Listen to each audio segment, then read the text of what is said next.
Hello, good afternoon.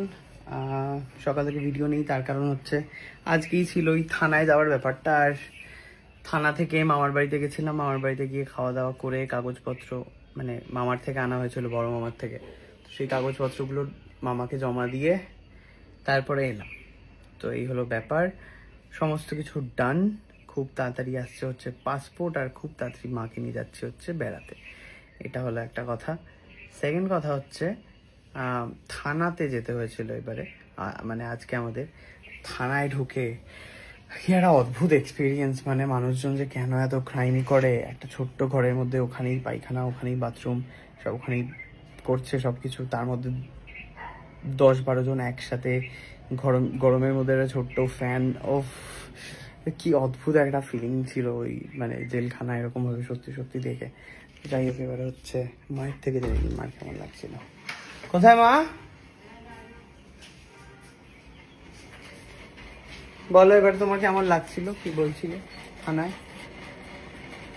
থানায় গিয়ে আমার তো সব আসামিতে ধরে ধরে একটা খাঁচার মধ্যে বন্দি করে রেখেছে। দেখে তো কি ভয়। তোমার কেন ভয় লাগছে? তুমি থোড়ি আসামি। না না, ওদের কত কষ্ট হচ্ছে, ধরে রেখেছে ভেতরে। সব দেখছি আর ভাবছি। কি ভাবছো? যে বাবারে, ওদের কখন ছাড়বে। ওদের অপরাধ করেছে মা, ওদের কেন ছাড়বে? ভয় পাচ্ছি। আসামিদের দেখে ভয় পাচ্ছিলে নাকি ওদের অবস্থা দেখে ভয় পাচ্ছে? আসামিদের দেখে ভয় পাচ্ছিল না, মায়ের মন হচ্ছিল, কাঁদছিল আসামিরা কখন বাড়ি যাবে তাই জন্য। তো যাই হোক, আমরা মামার বাড়ি থেকে সুন্দর খাওয়া দাওয়া করে এসেছি। মা একটুখানি দইয়ের ঘোল বানাই, দই আছে? চলো সুন্দর করে দইয়ের ঘোল ঠোল খাই। এইবারে হচ্ছে তাহলে খুব তাড়াতাড়ি আসছে। কোথায় কোথায় যাওয়া যায় একটুখানি তোমরা সাজেস্ট করো তো ঘুরতে। আর হ্যাঁ, ফাইনাল যেটা হয়েছে, যেটা তোমাদের উত্তর তোমাদেরকে জানানো দরকার, মানে তোমাদের সবাইকার আনসার যেটা ছিল সেটা হচ্ছে জমি। তো আমরা এবারে মানে সবকিছু হয়ে গেছিল, বুঝলে তো, মানে ইটস লাইক লোনের জন্য অ্যাপ্লাইও করা হয়ে গেছিল।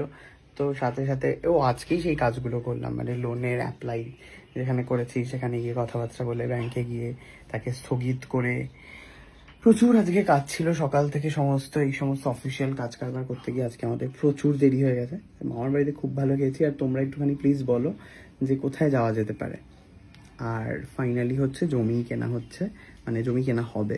তো তার জন্য আবার এখন জমি দেখতে হবে। কারণ যদি জমি থাকে একটুখানি 2-2.5 কাঠা কলকাতা শহরের বুকে, আমি বলে দিচ্ছি জায়গাটা, ঢালাই ব্রিজ থেকে মুকুন্দপুরের মধ্যে, কারোর কাছে যদি জমি জমা থাকে একটু ঠিকঠাক লোকেশনে, তাহলে একটুখানি জানাবেন আমাদেরকে।